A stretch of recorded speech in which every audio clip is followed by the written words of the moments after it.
ఉషోదయం ప్రేమించు కాపరి ఉషా కిరణాలు ఉదయకాలపు వాక్య ధ్యానంనకు మిమ్మల్ని ఆహ్వానిస్తున్నాం. ప్రార్థన. మా స్తుతులకు కారణభూతుడు అయిన గొప్ప దేవ, ఈ ఉదయకాల సమయానికై స్తోత్రములు చెల్లించుకుంటున్నాం. మమ్మల్ని ప్రేమించి నీ కృపచేత మరి యొక్క దినమును అనుగ్రహించి ఉన్నావు. ఈ ఉదయకాలమున నీ వాక్యము చేత నాతోను కార్యక్రమం ఆయన వీక్షిస్తున్న ప్రతి ఒక్కరితో మాట్లాడమని, వినగలిగిన చెవిని, నీ వాక్యంను గ్రహించుకునే మనస్సును అనుగ్రహించి ఆశీర్వదించమని యేసు పరిశుద్ధ నామమున అడిగి వేడుకుంటున్నాను పరమ తండ్రి, ఆమెన్. ఈ ఉదయకాలపు వాక్య భాగము సామెతల గ్రంథము 16వ అధ్యాయము 1 నుండి 3 వచనములను చదువుకుందాం. సామెతల గ్రంథము 16వ అధ్యాయము 1 నుండి 3 వచనములు. హృదయాలోచనలు మనుష్యుని వశము, చక్కని ప్రత్యుత్తరం ఇచ్చుటకు యెహోవా వలన కలుగును. ఒకని నడతలన్నీయు వాని దృష్టికి నిర్దోషములుగా కనబడును. యెహోవా ఆత్మలను పరిశోధించును. నీ పనుల భారము యెహోవా మీద నుంచుము, అప్పుడు నీ ఉద్దేశములు సఫలమగును. ఒక వ్యక్తి తన హృదయములో అనేక కార్యములను తలచుతూ ఉంటాడు. అయితే నీ నోట ఉంచబడిన మాటలు దేవుని చేత అనుగ్రహించబడుచున్నాయి, లేకపోతే దేవుని యొక్క చిత్తము లేకుండా నీ నోట నుండి బయటికి రాదు అని మొదటిగా గ్రహించుకోమని ప్రభు తన వాక్యము ద్వారాగా మనతో మాట్లాడుచున్నాడు. అందుకే నీ యొక్క ప్రతి భారమును, ప్రతి పనిని దేవుని మీద మోపమని సామెతల గ్రంథకర్త చెప్పటం చూడగలము. నీవు దేవుని యందు ఆ కార్యములను ముందు పెట్టినట్లయితే, దేవుని యొక్క సహాయము కోసం ఎదురు చూస్తూ ముందుకు వెళ్ళిన ఎడల ప్రభు తన కృపను నీకు అనుగ్రహించడానికి సిద్ధముగా ఉన్నాడు. ఈ దినంలో చాలామంది నా పనిని, నా భారమును నేను మోసుకుంటాను, నేను ఇది చేసుకుంటాను, నాకు ఇది ఇవ్వబడినది అనుకుని అనేక సార్లు భారమును తామే మోయిచు ఆ భారము క్రింద అణిగిపోయేవారిగా, కృంగిపోయేవారిగా ఉంటున్నారు. అనేక సార్లు కుటుంబ సమస్యలు, ఇబ్బందులు, శోధనలు బట్టి తాము దేవుని యొక్క కృపకు దూరము చేసుకొని దేవునిలో ఎదగలేని వారిగా అనేక సార్లు మారిపోతుంటారు. అయితే ప్రభు మనతో మాట్లాడుచున్న కార్యము ఈ ఉదయ కాలమున చాలా తేటగా సెలవిస్తూ ఉన్నాడు. నీ పనుల భారమును యెహోవా మీద మోపుము, ఆయన వాటిని నీకు ఆశీర్వదిస్తాడు, లేకుంటే ఆయన వాటిని సంపూర్ణము చేస్తాడు అన్న కార్యమును సామెతల గ్రంథకర్త మనకు తెలియచేస్తూ ఉన్నాడు. ఈ ఉదయ కాలమున నీవు అనేకమైన కార్యములు, అనేకమైన భారముల చేత ఒత్తబడుచున్నావా? అనేకమైన ఇబ్బందులకు గురి అవుతున్నావా? నీవు దేవుని యందు నీ భారమును ఉంచలేదు. నీ యొక్క పనుల భారము దేవుని మీద నీవు ఉంచకుండా నీ భుజముల మీద మోస్తూ నేను చేయాలి, నేను చేస్తాను అనుకుంటూ దేవుని యొక్క కృపను నిర్లక్ష్యపరుస్తూ ఉన్నావు. ఇది ఎలాగుందంటే, ఒక వ్యక్తి తను వెళ్తున్న మార్గములో, ఆయన ఒక బండి మీద వెళ్తున్నాడు. వెళ్ళే మార్గంలో పొలములో పనిచేసి ఒక కట్ట గడ్డిని కట్టుకొని తన మీద మోసుకొని వెళ్ళే ఒక వృద్ధురాలను చూసినాడు.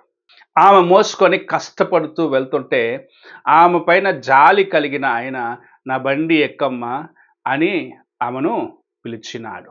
కొద్దిసేపు అయిన తర్వాత ఆ పెద్ద ఆవిడ ఏదో కష్టముతో సనుక్కుంటున్నట్టు, లేకపోతే తన నోట్లో ఏదో గొనుక్కుంటున్నట్టు చూసి ఆయన వెనుకకు తిరిగినప్పుడు ఇంకా ఆమె ఆ గడ్డి మోపును తన తల మీద పెట్టుకొని ఉన్నట్లు చూసినాడు. ఆయన అడిగినాడు, ఎందుకు నీవు ఇంకా ఈ మోపును నీ తల మీద పెట్టుకొని ఉన్నావు?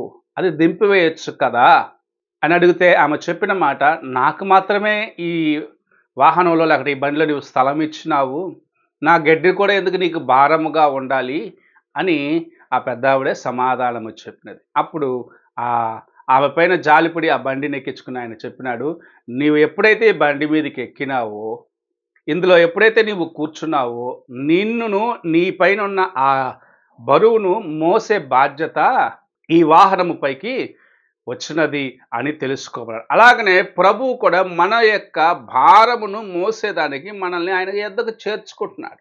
నేనున్నాను, నీకు తోడుగా, నిన్ను నడిపించేవాడను నేను, నిన్ను బలపరిచేవాడను నేను, నీకు సహాయము చేసేవాడను నేను అని సెలవిస్తూ ఉన్నాడు. అయితే నేనేం మోసుకుంటానులే ప్రభా, నీకెందుకు ఈ కష్టం అన్న రీతిగా మనము అనేక సార్లు దేవుని యొక్క సన్నిధికి వెళ్ళకుండగా, దేవుని పాదముల దగ్గర మన యొక్క అవసరతలు చెప్పుకొనకుండగా, నీవు నేను పోరాడటంను బట్టే అందులో చిక్కుకొని సతమతమైపోతున్నాం.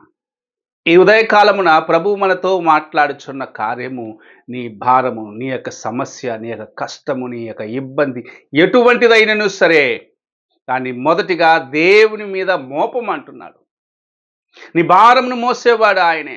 ఆయనే నీకు సేద తీర్చేవాడు, నీకు సహాయము చేసేవాడు, నీకు విమోచన ఇచ్చేవాడని గ్రహించుకోమని ప్రభు సెలవిస్తూ ఉన్నాడు.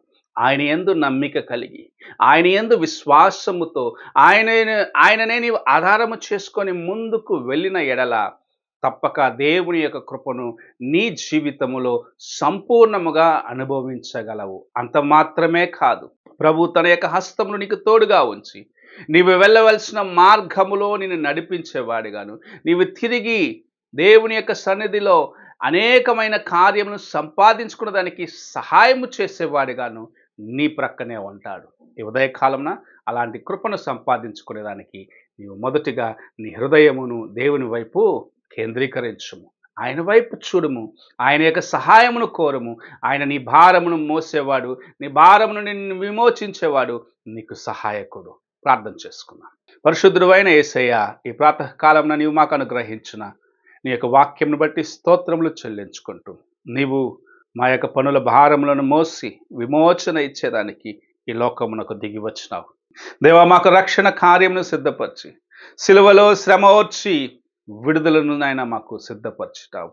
ఆ కృపను నాయన మేము సంపాదించుకున్న వారిగా ఉంటూ, దేవా, ఇంకనూ మా యొక్క భారములను మోస్తూ, ఇంకా మాకు వస్తే శోధనలో చిక్కుకునే వారిగాను, నీకు దూరముగా ఉండేవారిగాను నాయన ఉన్నట్లయితే ఈ ఉదయకాలమున నీ వాక్యమును పంపించి విమోచించమని యేసు పరిశుద్ధ నామమున అడిగి వేడుకుంటున్నాను పరమ తండ్రి. ఆమెన్. తండ్రి అయిన దేవుని ప్రేమ, కుమారుడైన క్రీస్తు కృప, ఆదరణకర్తైన పరిశుద్ధాత్మక సహవాసం ఇప్పుడును ఎల్లప్పుడూ సదాకాలము తోడయుండి నడిపించునుగాక. ఆమెన్.